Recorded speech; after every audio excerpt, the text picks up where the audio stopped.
Assalamualaikum warahmatullahi wabarakatuh.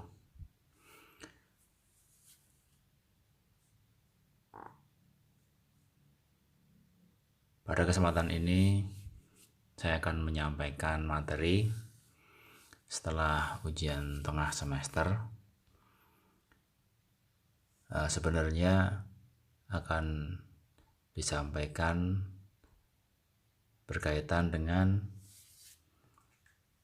materi persidangan, tapi saya ingin mengulang kembali tentang materi terakhir ya, yang itu merupakan bahan sebelum ujian tengah semester. Jadi nanti dalam kuliah online pada kali ini saya akan menyampaikan mengenai administrasi perkara yang berlaku di pengadilan negeri. Dan itu sudah masuk dalam prosedur ya, beracara perdata.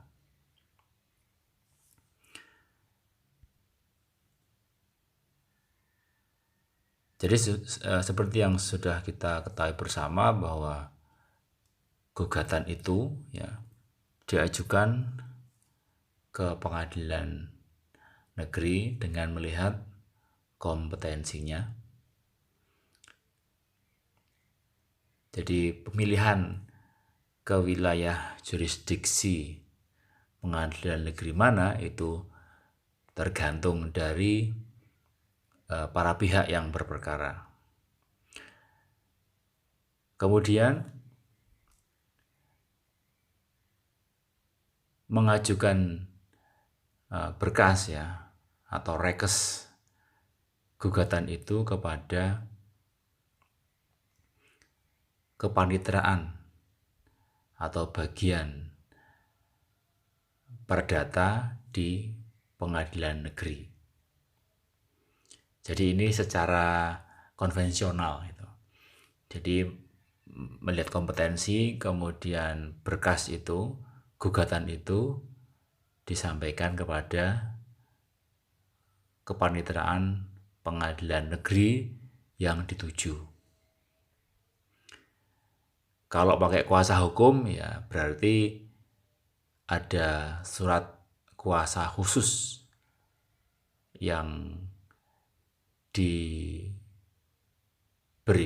oleh pihak berperkara kepada kuasa hukum. Itu sebagai lampiran dari surat gugatan. Nah, setelah menyampaikan atau memasukkan gugatan itu, gugatan itu dikopi ya, difotokopi. Jadi baik surat kuasanya maupun gugatannya dikopi. Kopinya rangkap 5 cukup. Rangkap 5 itu ya untuk nanti ketua majelis, untuk anggota, untuk panitera ya, dan lain-lain. Itu cukup 5 rangkap. Nah, setelah semua difotokopi, dimasukkan ke bagian pendaftaran, kemudian mendapatkan SKUM itu, pada poin C itu ya. Surat kuasa untuk membayar.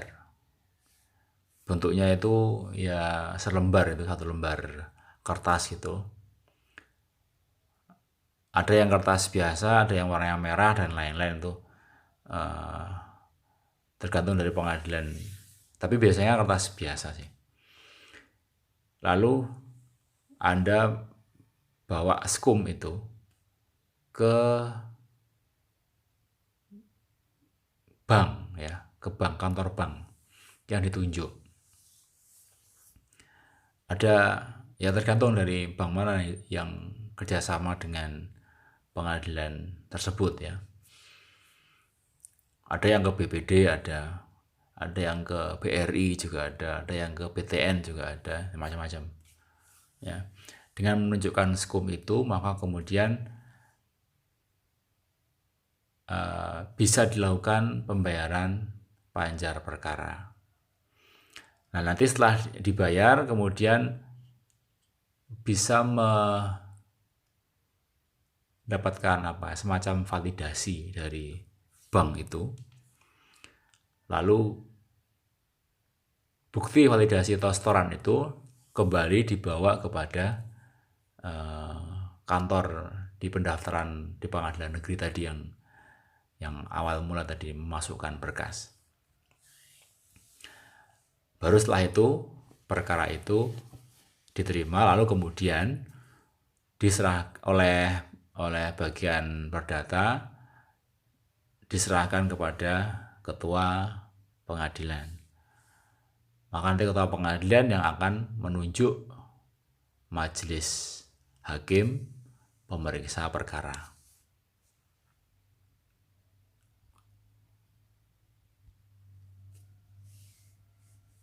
Nah, setelah hakim itu menunjuk majelis hakim pemeriksa perkara, maka selanjutnya ketua majelis itu menetapkan hari sidang. Ya. Selambatnya 30 hari sejak relas diterima.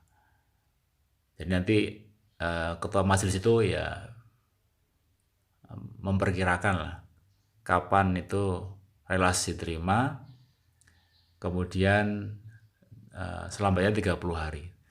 Tapi dalam prakteknya itu cepat. Dalam prakteknya itu paling lama 2 minggu. Jadi relas diterima oleh para pihak.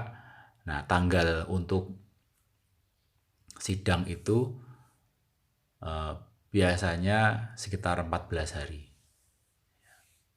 Normalnya 14 hari.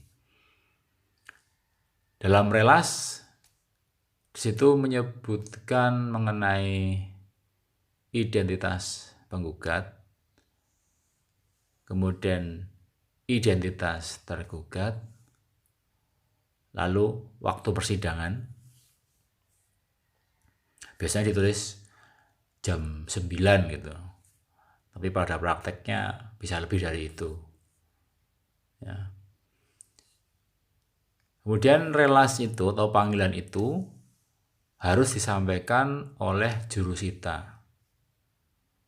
Jurusita secara langsung gitu. Jadi walaupun misalkan yang tergugatnya ada di luar kota gitu ya, atau bukan di luar kota gitu, di luar wilayah pengadilan negeri setempat, misalnya pengadilan perkara diajukan di pengadilan negeri Yogyakarta, kemudian para pihaknya ada yang ada di misalkan di wilayah Solo gitu, maka nanti yang menyampaikan langsung kepada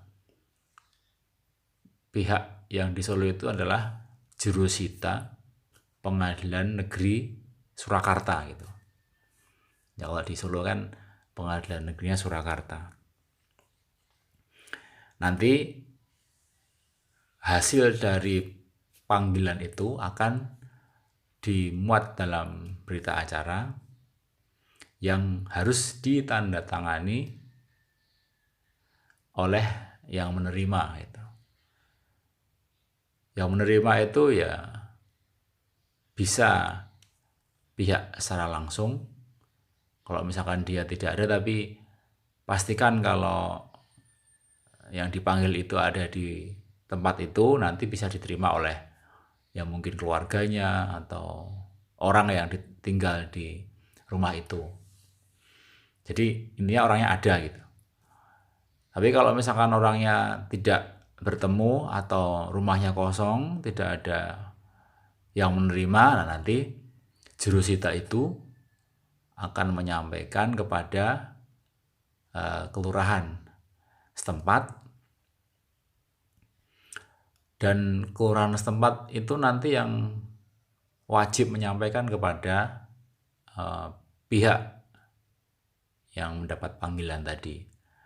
Dalam undang-undang jelas diatur bahwa kelurahan yang menerima relas atau panggilan itu wajib menyerahkan kepada pihak yang berperkara. Itu jelas ya undang-undangnya. Tapi dalam prakteknya itu sering kelurahan itu tidak menyampaikan gitu. Bahkan kemarin saya pernah sidang itu, saya tanya sama majelis hakim, ini yang dapat, kemudian saya mewakili klien saya menyampaikan ini yang dapat panggilan cuman klien saya gitu, lawan klien tidak dapat panggilan.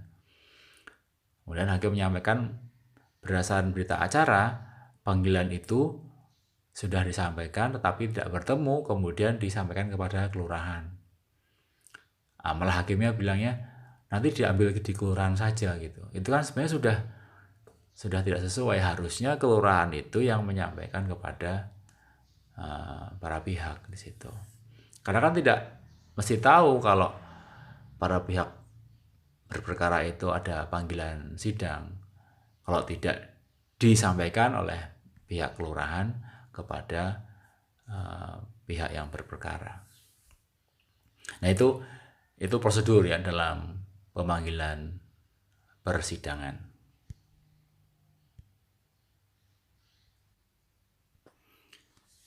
Nah sekarang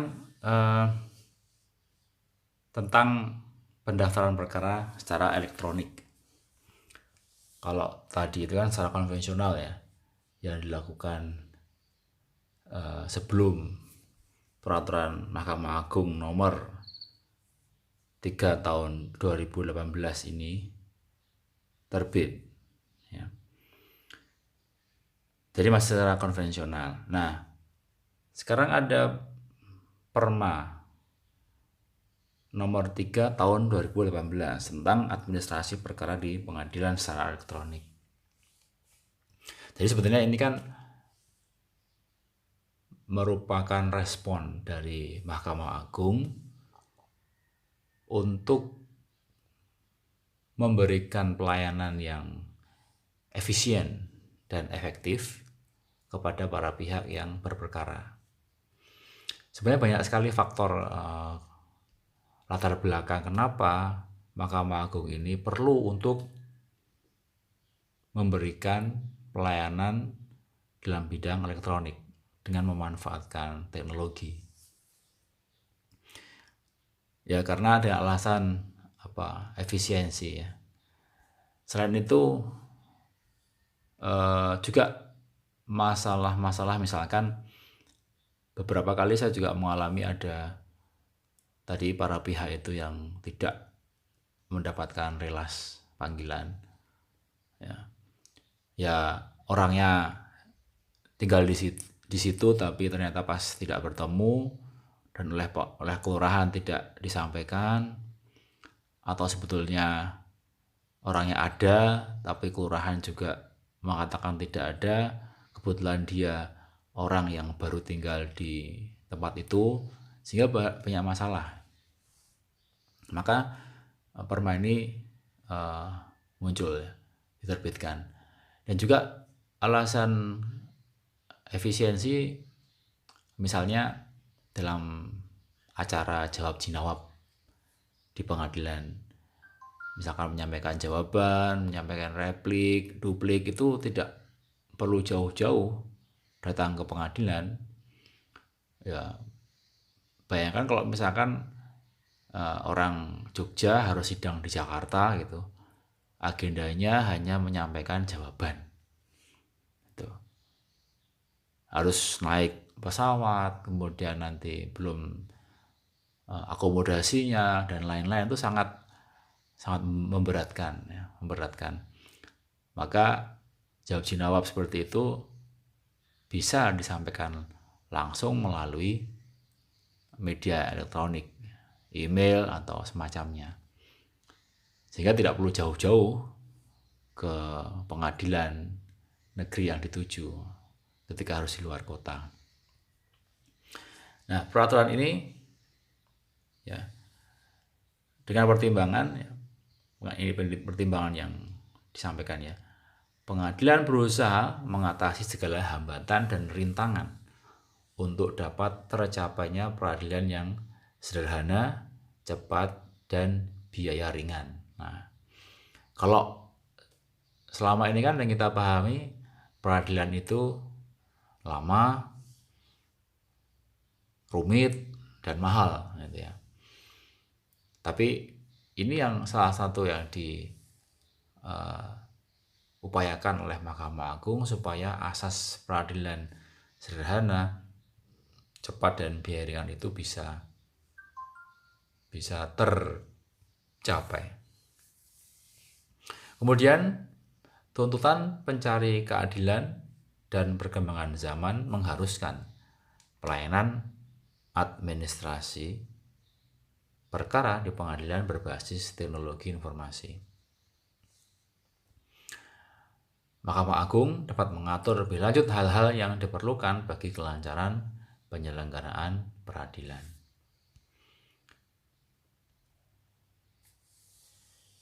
Ini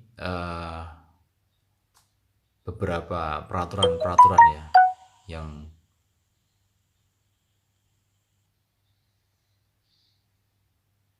ada.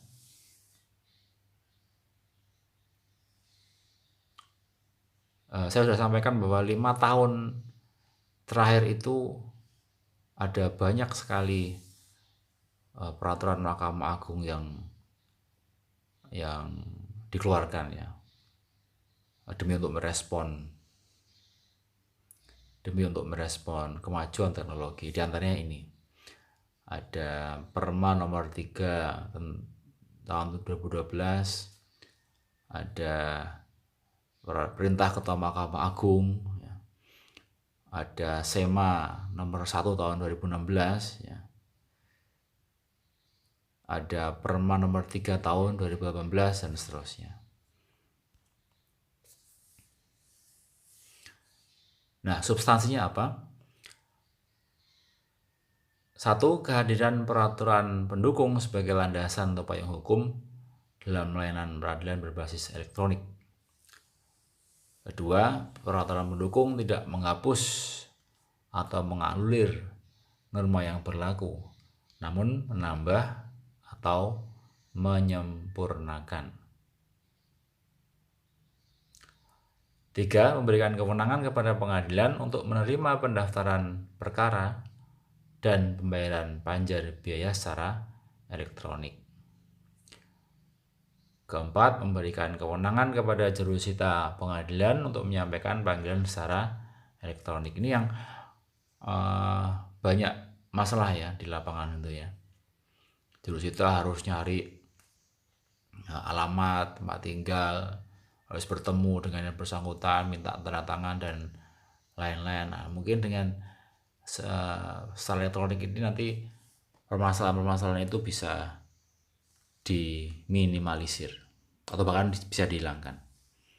Ini saya juga pernah tulis ini di jurnal Hukum Acara Perdata ya, tentang problematika persidangan atau proses berperkara di pengadilan itu menggunakan cara yang konvensional itu ternyata banyak kelemahannya.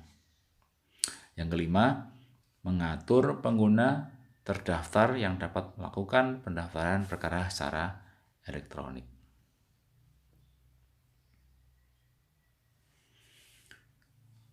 Nah, di mana keberlakuannya? Ya, lingkup administrasi perkara secara elektronik itu berlaku bagi perkara perdata atau perkara di pengadilan agama, di tata usaha atau usaha militer ya, kemudian tata usaha negara, dengan menggunakan sistem elektronik yang berlaku di masing-masing lingkungan peradilan. Jenis perkaranya yaitu penerimaan gugatan atau permohonan, jawaban, replik, duplik, dan kesimpulan. Juga pengolahan, penyampaian, dan penyimpanan dokumen. Nah, ini kalau Anda perhatikan ada yang tidak diatur, yaitu pembuktian. Nah, pembuktian memang itu tidak bisa secara elektronik. Pembuktian itu harus hadir ya, semuanya harus hadir. Kalau mungkin punya teknologi ya bisa dimanfaatkan, tapi saya kira untuk pembuktian memang wajib hadir ya, karena yang namanya pembuktian itu harus ditunjukkan mengenai alat buktinya, harus diperiksa apakah ini asli atau tidak gitu ya. Kemudian fotokopiannya itu harus dileges ya, dinazagel di kantor pos, itu harus semua harus diperiksa dengan teliti, sehingga lingkup perkara elektronik ini tidak berlaku bagi acara dengan agenda pembuktian. Jadi nanti ya konsekuensinya ya perma ini ya jalan persidangannya itu dilakukan secara elektronik ya. Dari awal sampai akhir, dari penyampaian perkara yang pertama sampai akhir. Sebetulnya ini bukan hal yang baru di lingkup Mahkamah Agung ya. Beberapa peraturan persidangan yang lain itu sudah menggunakan ini.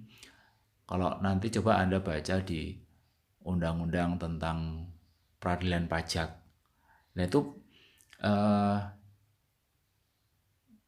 penyampaian perkara di pengadilan pajak itu juga sudah elektronik sebetulnya, udah lama itu sebetulnya.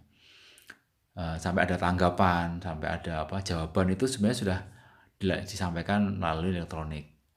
Nanti pembuktiannya itu para pihaknya datang ke pengadilan pajak itu.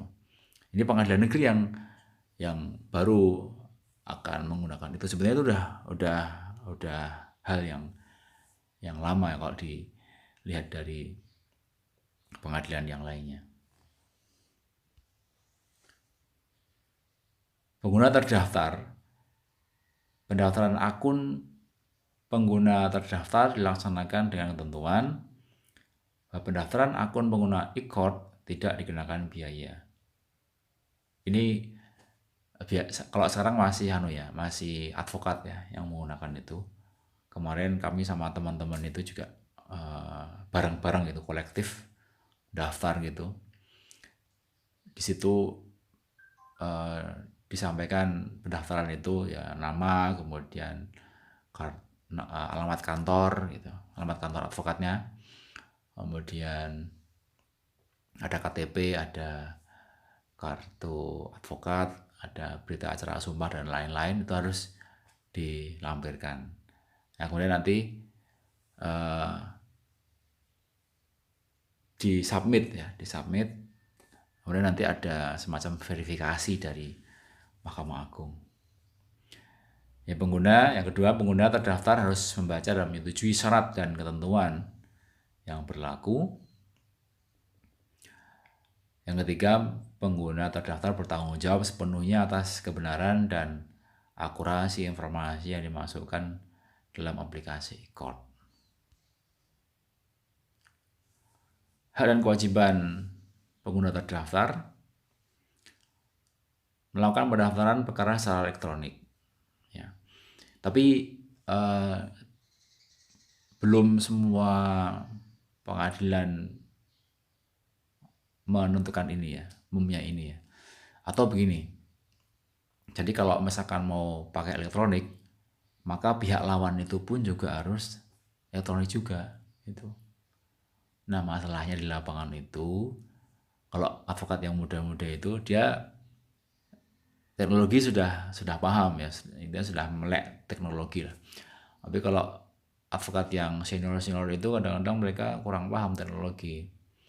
Nah, kalau ada dalam satu perkara itu ada dua pihak ya, satu pihak yang tidak pakai elektronik, ya itu tidak bisa dilaksanakan. Jadi pilihannya ya harus konvensional. Jadi yang harus dipahami adalah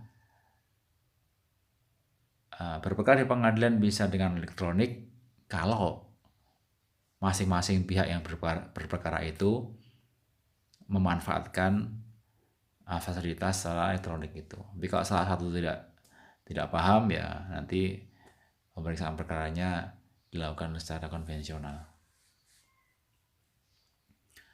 Kemudian melakukan pembayaran dan penambahan panjar perkara secara elektronik, ya misalkan dengan m-banking, e-banking itu bisa.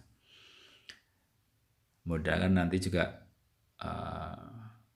menggunakan pemanggilan, pemberitahuan, pengiriman jawaban, replik, duplik, dan kesimpulan itu secara elektronik. Bisa memantau perkembangan perkara terdaftar, juga bisa menerima salinan putusan atau penetapan secara elektronik.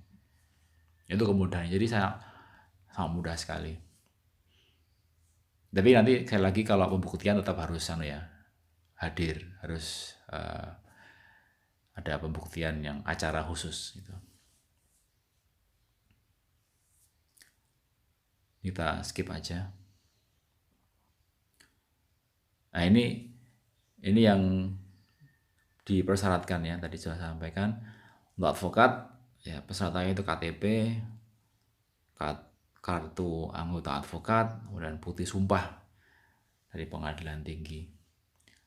Kalau yang non advokat nanti ini belum ada ya, ini akan diatur lebih lanjut oleh Mahkamah Agung, memang belum ada, sehingga perlu lebih ada kemudahan di situ kalau yang non advokat.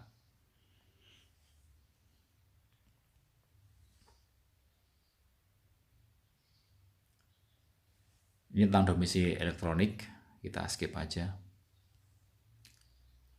Kemudian pembayaran panjar perkara. Pembayaran panjar perkara ini ditunjukkan ke rekening pengadilan bank melalui saluran elektronik menggunakan virtual account yang tersedia. Virtual account itu biasanya pakai nomornya itu panjang gitu ya, nomornya banyak sekali itu. Nanti kalau Anda pernah bayar pakai virtual account sudah paham. Nanti ada pilihan di m-banking bisa, di ATM bisa, itu lebih lebih spesifik gitu. Kemudian masa berlakunya itu maksimal 24 jam setelah menerima taksiran ya, panjar perkara itu. Nah, kemudian jika lewat 24 jam belum dilakukan pembayaran, maka virtual account itu tidak dapat digunakan. Dan pengguna terdaftar itu wajib melakukan pendaftaran perkara ulang.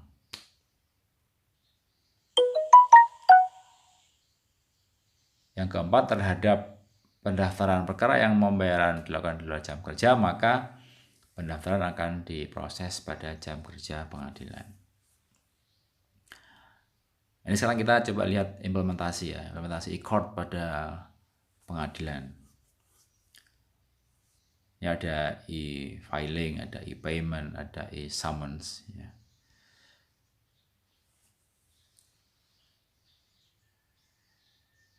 Ini kita skip aja. Nah, ini. Jadi kalau kita melihat dari prosesnya ya, proses kerja ini. Pendaftaran itu ya nanti dengan memasukkan email ya. Email required itu harus menyertakan email. Kemudian nanti ada konfirmasi. Kemudian ada pendaftaran perkara, nanti dapat notifikasi email. Kalau tadi ya skum itu kan diserahkan secara nyata ya dari pihak pengadilan kepada para pihak atau advokat dan dibawa ke bank gitu. Kalau ini elektronik skum nanti akan disampaikan melalui email, e-skum ya, elektronik skum. Nah, kemudian nanti berdasarkan e-skum itu bisa melakukan pembayaran. Ya memang pembayaran itu bisa pakai m-banking atau bisa electronic banking. Kalau di pengadilan tertentu itu ada yang juga ada mesin edisi itu ya. mesin edisi yang tinggal gesek itu ada, itu lebih mudah. Tapi kalau belum ada ya harus ke bank. Apalagi kalau misalkan sorry ya saya sebut banknya. Kalau kita kan punya mobile banking atau e-banking itu kan bank yang besar-besar ya. Ada mungkin bank BNI, BCA, atau Bank Mandiri. Nah, untuk yang lainnya kan nggak punya. Misalkan kayak BPD, kayak BRI, atau kayak Bank BTN ya. Itu memang harus datang sendiri ke pengadilan.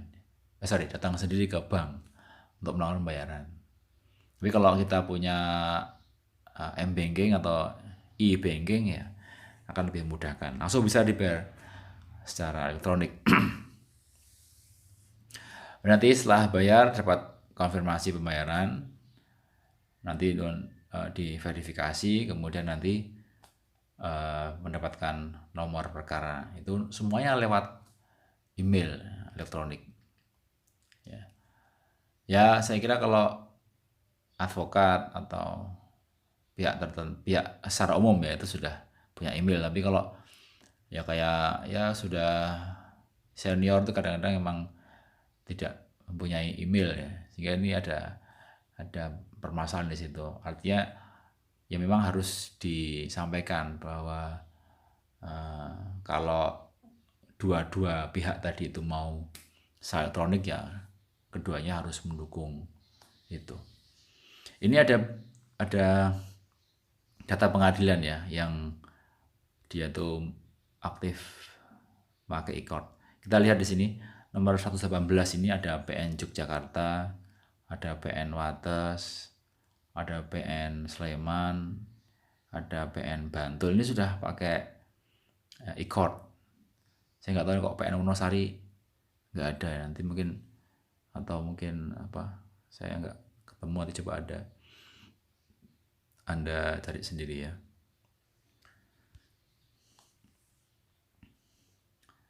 Ini ya alur pendaftaran dari pengguna e-court.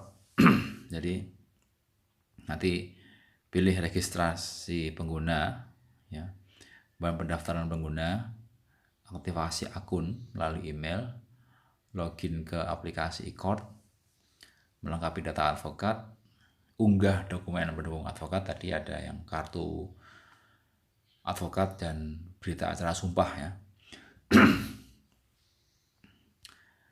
Kemudian pendaftaran perkara, ini pilih pengadilan tujuan pendaftaran. Kemudian pengguna mendapatkan nomor registrasi pendaftaran perkara. Kemudian diunggah ya dokumen surat kuasa bermaterai. Kemudian mengisi identitas para pihak, dan unggah berkas perkara, dan data pihak nanti direkam dan dilanjutkan ke proses pembayaran panjar perkara.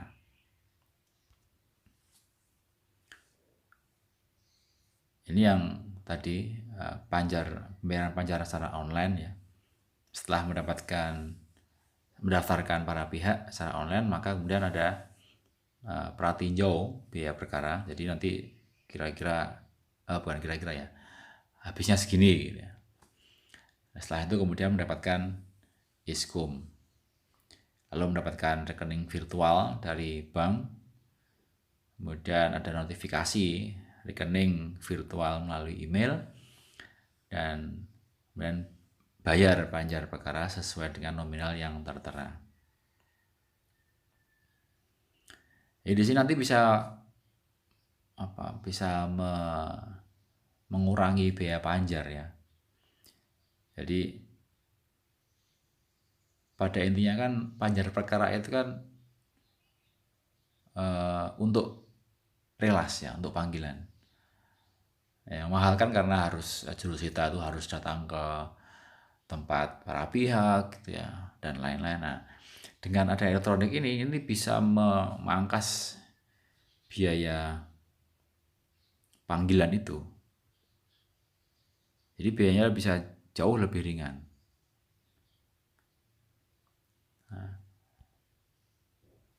Kemudian proses pemanggilannya bisa lebih cepat dan sederhana. Ya, nanti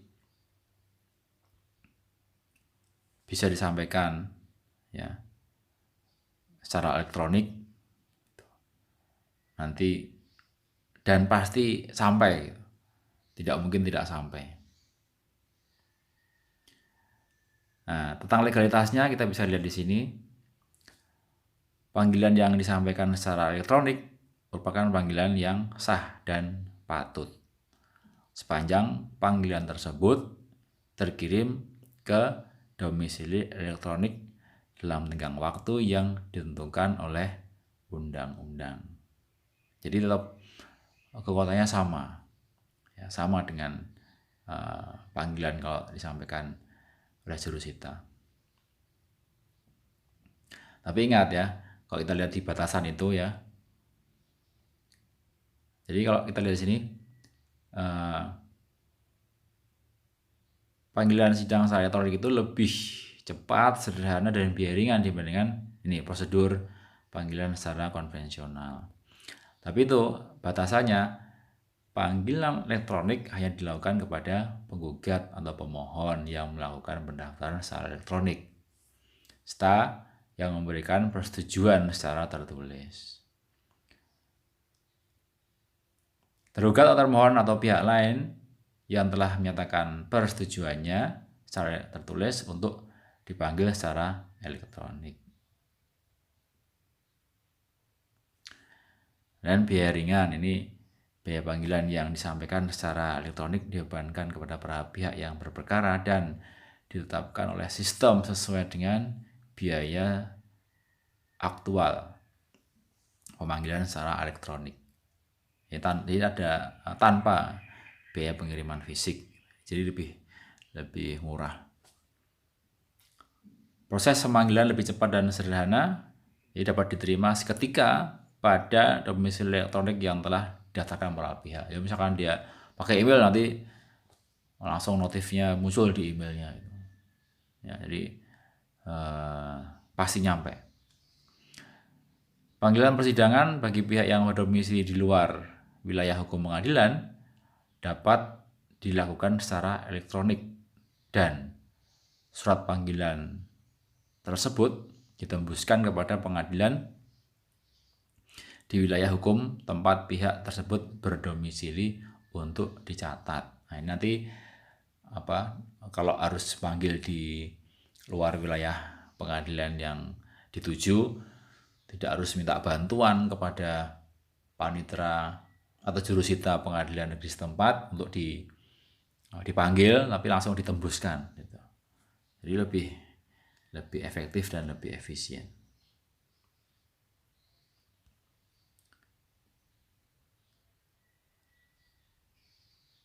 Bayar panjar perkara secara online dan kemudahan bagi para pihak.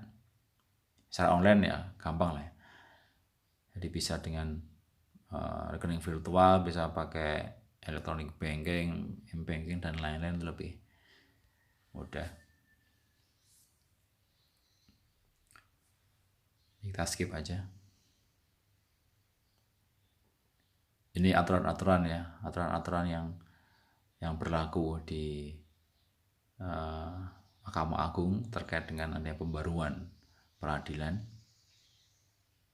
Ini bank yang kerjasama dengan pengadilan, tapi tidak semua bank ini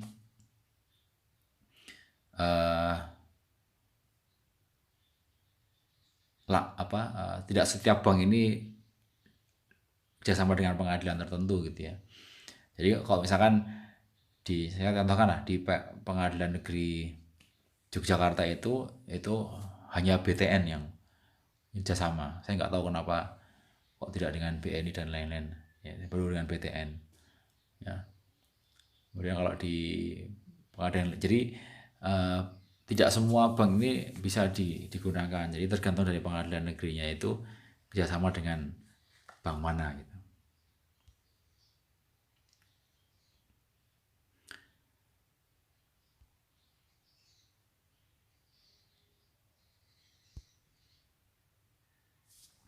Kemudian beberapa konsep penting di dalam administrasi secara elektronik ini ya.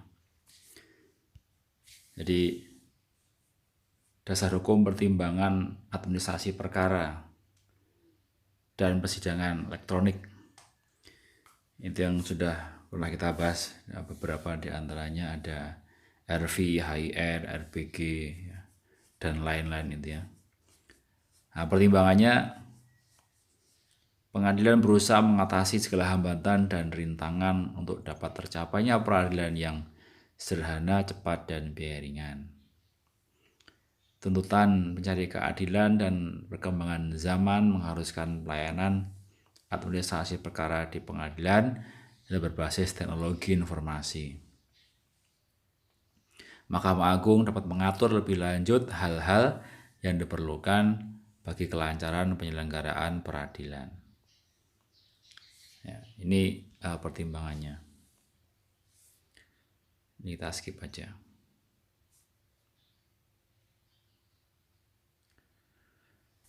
Ini konsep penting ya, sistem informasi pengadilan. Jadi kalau di kampus kita namanya SIA lah gitu ya, sistem informasi akademik. Nah, di sini nanti maksudnya SIP, sistem informasi pengadilan.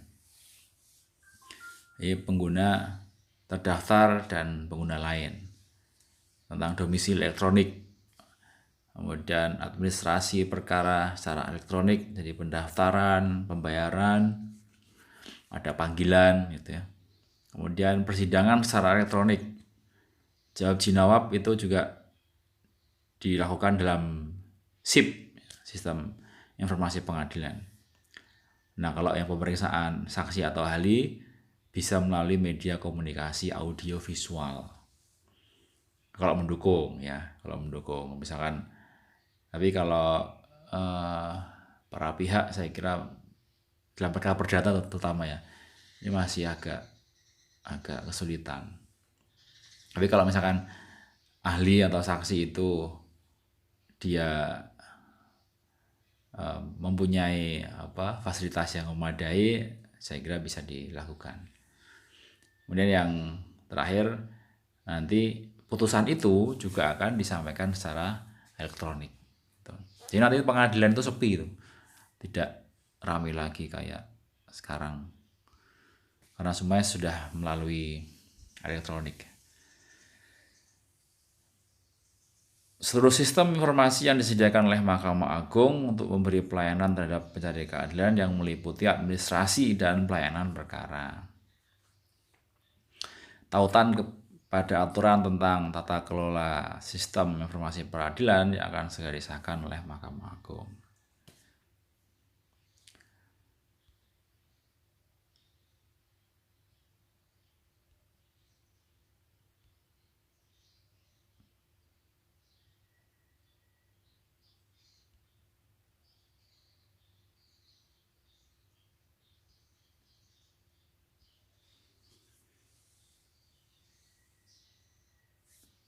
Ini saya kira sudah dibahas tadi ya, tentang proses kerja pendaftaran perkara elektronik ini. Ya, jadi nanti bisa dibaca-baca sendiri. Ini tentang panggilan ya, panggilan elektronik.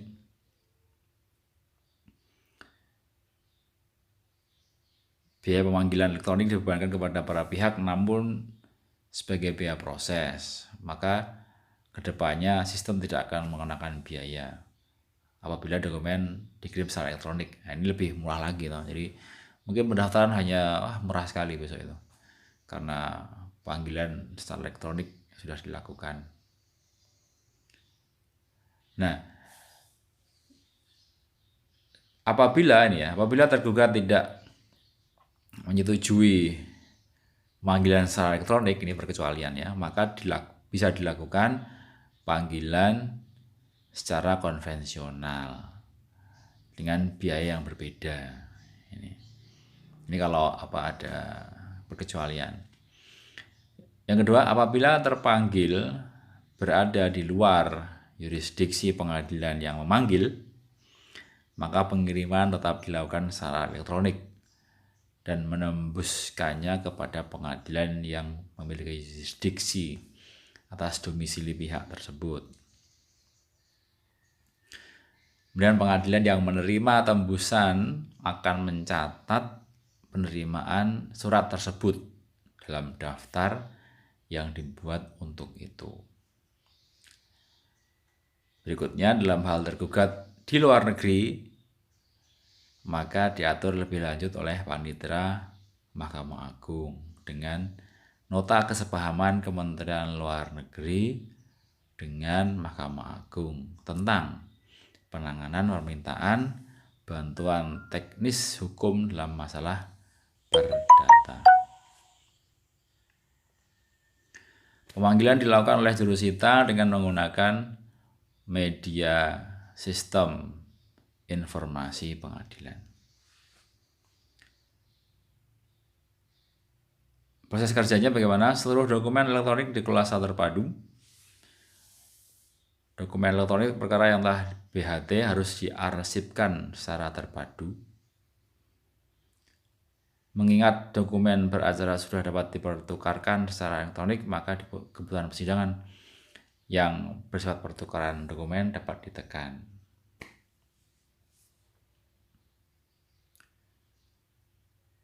Ini kita sudah masuk ke persidangan secara elektronik.